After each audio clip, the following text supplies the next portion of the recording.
ಎಲ್ಲರಿಗೂ ಕಥಾಕುಸುಮ ಯೂಟ್ಯೂಬ್ ಚಾನಲ್ಗೆ ಸ್ವಾಗತ. ಇದು ಸತ್ಯಭಾಮ ಸಂಚಿಕೆ 6.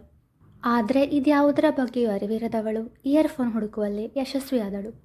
ಹಬ್ಬ ಸಿಕ್ಕಿತು ಎಂದವಳು ಇದು ಸುತ್ತಿಕೊಂಡಿದ್ದನ್ನು ಸರಿ ಮಾಡಬೇಕಾದ್ರೆ ಎಷ್ಟು ಹೊತ್ತಾಗ್ತದ ಎಂದು ಇಯರ್ಫೋನ್ ಸುರುಳಿ ಇರುವುದನ್ನು ಸರಿ ಮಾಡಿ ತನ್ನಿಷ್ಟದ ಹಾಡನ್ನು ಕೇಳುತ್ತಾ ತಾನು ಹ್ಯಾಂಡ್ಬ್ಯಾಗ್ನಿಂದ ಹೊರತೆಗೆದ ವಸ್ತುಗಳನ್ನು ಮತ್ತೆ ಬ್ಯಾಗಿಗೆ ತುಂಬಿಸಿದವಳು.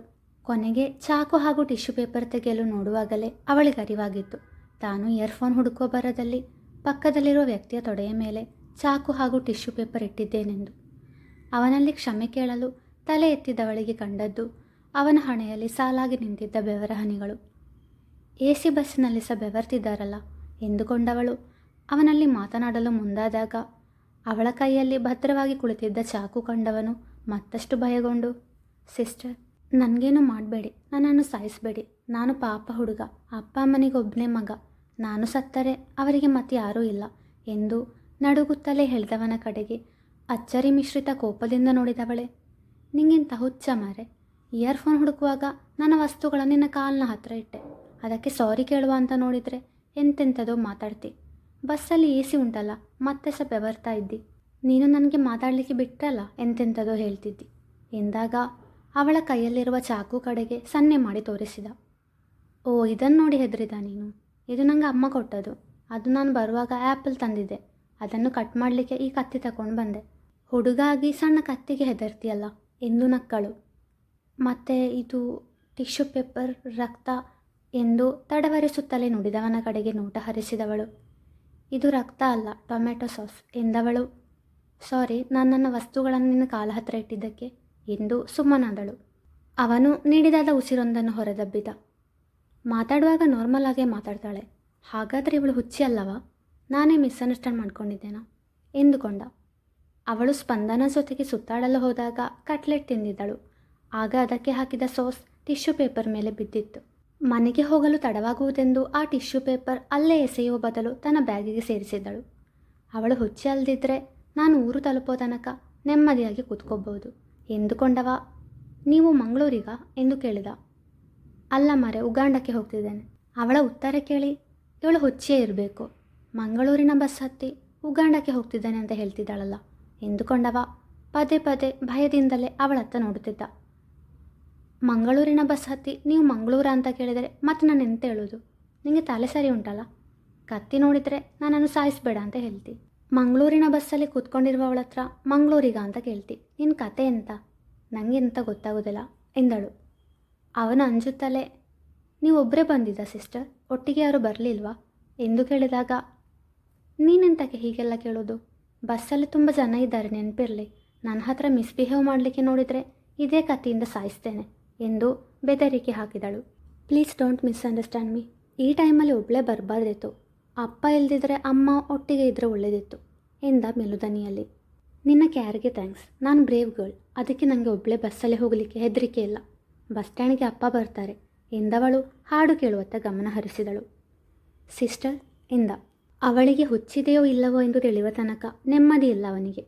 ಧೈರ್ಯ ಮಾಡಿ ಕೇಳಿಬಿಡುವ, ಅಥವಾ ಅವಳು ಆಕ್ರಮಿಸಲು ನೋಡಿದರೆ ಬಸ್ಸಿನಲ್ಲಿ ಸಹ ಪ್ರಯಾಣಿಕರು ಇದ್ದಾರಲ್ಲವೇ ಎಂದುಕೊಂಡ. ಅವನು ಕರೆದದ್ದು ಅವಳಿಗೆ ಕೇಳಿಸಲಿಲ್ಲ. ಮೆಲ್ಲಗೆ ಅವಳ ಭುಜದ ಮೇಲೆ ಕೈಯಿಟ್ಟ. ಬೆಚ್ಚಿ ಬಿದ್ದವಳು ಅವನ ಕಡೆಗೆ ಉರಿನೋಟ ಬೀರಿದಳು.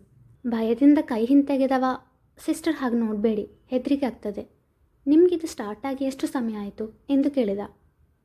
ನಿಂಗೆ ಎಂಥದೋ ಆಗಿದೆ, ನಾನು ಆಗದಿಂದ ನೋಡ್ತಾ ಇದ್ದೇನೆ, ನಿನ್ನ ಪ್ರಾಬ್ಲಮ್ ಎಂತ ಸರಿ ಹೇಳು ಎಂದಳು ಗಂಭೀರವಾಗಿ. ಅದು ನಿಮಗೆ ಹುಚ್ಚು ಅಂತ ನಾನು. ಅವನ ಮಾತಿಗೆ ಜೋರಾಗಿ ನಕ್ಕಳು. ಅವಳ ನಗು ನೋಡಿ ಅವನಿಗೆ ಭಯವಾಯಿತು. ನನಗೆ ಹುಚ್ಚು ನಿಂಗೆ? ಎಂತೆಲ್ಲ ಮಾತಾಡ್ತಿ, ಅದಕ್ಕವ ನೀನಾಗ ಅಷ್ಟು ಹೆದರಿತು ಎಂದವಳು ಪ್ರಶ್ನಿಸಿದಾಗ ಹೌದು ಎಂಬಂತೆ ತಲೆಯಾಡಿಸಿದವ. ಬಸ್ಸಿನಲ್ಲಿ ಅವಳನ್ನು ನೋಡಿದಾಗಿನಿಂದ ತನಗೆ ಅವಳ ಬಗ್ಗೆ ಅನಿಸಿದ್ದನ್ನು ಹೇಳತೊಡಗಿದ. ಅವನ ಮಾತು ಕೇಳಿ ಅವಳಿಗೆ ನಗು ತಡೆಯಲಾಗಲಿಲ್ಲ. ನಕ್ಕು ನಕ್ಕು ಸಾಕಾಗಿ ತನ್ನ ಹೊಟ್ಟೆ ಹಿಡಿದುಕೊಂಡವಳು, ನೆಗಡಿದ್ದು ಜಾಸ್ತಿ ಆಯಿತು, ಹೊಟ್ಟೆ ನೋವಾಗ್ತಾ ಉಂಟು ಎಂದು ಹೇಳಿ, ನನಗೆ ಮೈಸೂರಲ್ಲೊಂದು ಇಂಟರ್ವ್ಯೂ ಇತ್ತು, ಅದಕ್ಕೆ ಬಂದದ್ದು. ಈಗ ಒಬ್ಬಳೇ ಹೋಗುವಾಗ ಮಾತಾಡಲಿಕ್ಕೆ ಯಾರಿಲ್ಲಲ್ಲ, ಅದಕ್ಕೆ ಬೋರ್ ಆಗ್ತಿತ್ತು, ಹಾಗೆ ನಾನು ನನ್ನಷ್ಟಕ್ಕೆ ಮಾತಾಡ್ತಾ ಇದ್ದೆ. ನೀನು ನೋಡಿದರೆ ಹುಚ್ಚು ಅಂತ ನೆನೆಸಿದೆ, ಒಳ್ಳೆ ಉಂಟು ಎಂದಳು. Sorry sister. Hey, it's okay. ನಿನ್ನ ಹೆಸರೆಂತ? ಮಿಥುನ್. ಓಕೆ, ನೀನು ಮಂಗಳೂರಿನವ ಅಂತ ನಿನ್ನ ಭಾಷೆ ಕೇಳಿ ಗೊತ್ತಾಯಿತು. ನಾನು ಸಹ ಮಂಗಳೂರು ಎಂದು ಮುಗುಳ್ನಗೆ ಬೀರಿದಳು. ಸಿಸ್ಟರ್, ನಿಮ್ಮ ಹೆಸರು? ಭಾಮ. ನೀವು ಅಂತ ಕರಿಬೇಡ, ನಾನು ಅಜ್ಜಿ ಅಲ್ಲ, ನೀನು ಅಂತ ಕರಿ, ಇಲ್ಲದಿದ್ದರೆ ಭಾಮ ಅಂತ ಕರಿ. ಓಕೆ ಸಿಸ್ಟರ್, ನೀನು ಇಂಟರ್ವ್ಯೂ ಎಂತಾಯಿತು? ಪಾಸ್ ಆದರೆ ಕೆಲಸ ಸಿಕ್ಕಿತು. ನೀನೆಂತಕ್ಕೆ ಮೈಸೂರಿಗೆ ಬಂದದ್ದು? ನಿನ್ನ ಹಾಗೆ ಇಂಟರ್ವ್ಯೂಗೆ ಬಂದದ್ದು, ನನಗೆ ಸಹ ಕೆಲಸ ಸಿಕ್ಕಿತು. ಕಂಗ್ರಾಟ್ಸ್. Thank you. ನಂಗೆ ನಿದ್ರೆ ಬರ್ತಾ ಉಂಟು. Good night. Good night sister, ಮಲ್ಗು ಎಂದವ ತಾನು ಸೀಟಿಗೊರಗಿ ಕಣ್ಣು ಮುಚ್ಚಿದ. ಬೆಳಗ್ಗೆ ಆಗುವಷ್ಟರಲ್ಲಿ ಬಸ್ಸು ಮಂಗಳೂರು ತಲುಪಿತು. ಮಿಥುನ್ಗೆ ಬಾಯಿ ಹೇಳಿದವಳು ತನ್ನ ತಂದೆಯ ಜೊತೆ ಮನೆಗೆ ಹೊರಟಳು. ಅಮ್ಮ, ನಾನು ಬಂದಾಯ್ತಾ ಎಂದವಳಿಗೆ ನನಗೆ ಕಣ್ಣು ಕಾಣ್ತದ, ಹಾಗೆ ನೀನು ಬಂದ ಕೂಡಲೇ ನೀನು ರಾಗ ಶುರು ಮಾಡ್ತೀಯಲ್ಲ, ಅದಕ್ಕೆ ನೀನು ಬಂದದ್ದು ನನಗೆ ಮಾತ್ರ ಅಲ್ಲ, ಆಚೆ ಮನೆಯವರಿಗೆ ಸಹ ಗೊತ್ತಾಗ್ತದೆ ಎಂದರು ಚಿತ್ರರವರು. ನಾನೀಗ ಎಂತ ಮಾಡಿದೆ? ನಿಂಗೆ ನನ್ನನ್ನು ಬೈಯುವುದೇ ಆಯಿತು. ನನಗೆ ತಲೆನೋವಾಗ್ತಾ ಉಂಟು, ನಾನು ಮಲಗ್ತೇನೆ. ಗುಡ್ ನೈಟ್ ಎಂದು ಮುಖ ತಿರುಗಿಸಿ ತನ್ನ ಕೋಣೆಯತ್ತ ಹೋದಳು. ಅವಳಷ್ಟು ದೂರ ಟ್ರಾವೆಲ್ ಮಾಡಿ ಟಯರ್ಡ್ ಆಗಿ ಬಂದಿದ್ದಾಳೆ. ಬಂದ ಕೂಡಲೇ ಎಂತಕ್ಕೆ ಅವಳನ್ನು ಜೋರು ಮಾಡೋದು ಎಂದರು ರಾಮಕೃಷ್ಣರವರು. ಎಷ್ಟಾದರೂ ಭಾಮ ಅವರ ಮುದ್ದಿನ ಮಗಳಲ್ಲವೇ? ಅವಳಿಗೆ ತಮ್ಮ ಮಡದಿ ಗದರಿದ್ದು ಅವರಿಗೆ ಸಹಿಸಲಾಗದೆ ಹಾಗೆ ನುಡಿದಿದ್ದರು. ನೀವುಂಟು, ನಿಮ್ಮ ಮಗಳುಂಟು, ನನಗೆ ಅಡಿಗೆ ಕೋಣೆಯಲ್ಲಿ ಕೆಲಸ ಉಂಟು. ನೀವು ಬ್ಯಾಂಕಿಗೆ ಹೋಗುವ ಮೊದಲು ಅನ್ನ ಪದಾರ್ಥ ಎಲ್ಲ ಆಗಬೇಕು ಎಂದವರು ಅಡುಗೆ ಕೋಣೆಯತ್ತ ಹೆಜ್ಜೆ ಹಾಕಿದರೆ ಆಗಷ್ಟೇ ಬಂದ ವಾರ್ತಾಪತ್ರಿಕೆಯನ್ನು ಓದಲು ಕುಳಿತರು ರಾಮಕೃಷ್ಣರವರು. ಭಾಮ ಸುಸ್ತಾಗಿದ್ದುದರಿಂದ ಹಾಗೆ ನಿದ್ದೆಗೆ ಜಾರಿದಳು. ಹೇ ಸ್ಟುಪಿಡ್ ಗರ್ಲ್, ನನಗೆ ರೆಸ್ಪೆಕ್ಟ್ ಕೊಡದೆ ಮಾತಾಡ್ತೀಯಾ? ಎಷ್ಟು ಕೊಬ್ಬು ನಿಂಗೆ? ನಿನ್ನಿಂದ ಹೇಗೆ ಬಹುವಚನದಲ್ಲಿ ಮಾತಾಡಿಸ್ಬೇಕು ಅಂತ ನಂಗೆ ಗೊತ್ತು ಕಣೆ. ಎಂಥದ ನಿಂದು? ನಾನು ನಿಂಗೆ ರೆಸ್ಪೆಕ್ಟ್ ಕೊಡುವುದಿಲ್ಲ. ಎಂತ ಮಾಡ್ತಿ? Give respect and take respect ಅಂತ ಹೇಳ್ತಾರೆ. ನೀನು ನನಗೆ ರೆಸ್ಪೆಕ್ಟ್ ಕೊಟ್ಟು ಮಾತಾಡಲಿಲ್ಲ, ಮತ್ತೆಂತಕ್ಕೆ ನಾನು ನಿಂಗೆ ರೆಸ್ಪೆಕ್ಟ್ ಕೊಡಬೇಕು? ಎಂತ ಹೇಳಿದ್ದು ನೀನು? ನಾನು ಸ್ಟುಪಿಡ್ ಗರ್ಲಾ? ಹಾಂ, ನಾನು ಸ್ಟುಪಿಡ್ ಆದರೆ ನೀನು ಇಡಿಯಟ್. ದೊಡ್ಡ ಜನ ಮಾಡಬೇಡ ಆಯಿತಾ? ನಿಂಗೆ ಸರಿಯಾಗಿ ಕನ್ನಡ ಮಾತಾಡಲಿಕ್ಕೆ ಬರೋದಿಲ್ವಾ? ನಾನು ಹೀಗೆ ಮಾತಾಡೋದು, ನಿಂಗೆಂತ? ಹೇ ಯು, ನಿನ್ನ ಏನು ಮಾಡ್ತೀನಿ ಅಂತ ನೋಡ್ತಿರು ಎಂದ ಸತ್ಯಜಿತ್ ಭಾಮ ಕೈಯನ್ನು ಹಿಂದಕ್ಕೆ ತಿರುಗಿಸಿದರೆ. ಅಮ್ಮ, ನನಗೆ ನೋವಾಗ್ತದೆ, ನನ್ನ ಕೈ ಬಿಡು ಎಂದರೆ. ಇನ್ನು ಮುಂದೆ ನನ್ನ ಹತ್ರ ವಾದಿಸಲು ಬಂದರೆ ನಿನ್ನ ಈ ಕೋಳಿ ಕಾಲಿನ ಹಾಗಿರುವ ಕೈಯನ್ನು ಕಿತ್ತು ಬಿಸಾಡ್ತೀನಿ ಎಂದರೆ ಅವಳು ಮೌನವಾಗಿ ನಿಂತಿದ್ದಳು. ಅವಳ ಮೌನವನ್ನು ಕಂಡವ ಅವಳು ಭಯಪಟ್ಟಿದ್ದಾಳೆ ಎಂದುಕೊಂಡು ಕೈ ಬಿಟ್ಟಾಗ ಅದೇ ಕೈಯಿಂದ ಅವನ ಮುಖಕ್ಕೆ ಗುದ್ದಿದವಳು ತನ್ನ ಕಾಲಿನಿಂದ ಅವನ ಕಾಲಿಗೆ ಮೆಟ್ಟಿದಳು. ಅಮ್ಮ, ರಾಕ್ಷಸಿ, ಏನು ಮಾಡ್ತೆ ನೀನು ಎಂದಾಗ ಹೀಗೆ ನನಗೆ ಸಹ ನೋವಾಗಿತ್ತು, ಗೊತ್ತಾಯ್ತಾ ರಾಕ್ಷಸ? ನೀನೆಂತ ನೆನೆಸಿತು? ನೀನು ನನಗೆ ನೋವು ಕೊಟ್ಟರೆ ನಾನು ಸುಮ್ಮನೆ ಕೂತ್ಕೊಳ್ತೇನೆ ಅಂತವ? ನಾನಷ್ಟು ಪಾಪ ಎಂತಲ್ಲ ಎಂದವಳೆ ಇನ್ನೊಂದು ಸಾರಿ ಅವನ ಮುಖಕ್ಕೆ ಗುದ್ದಿದಳು.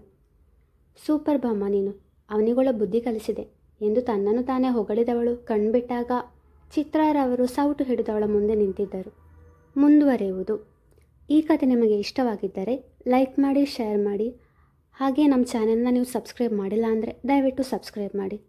ಧನ್ಯವಾದಗಳು.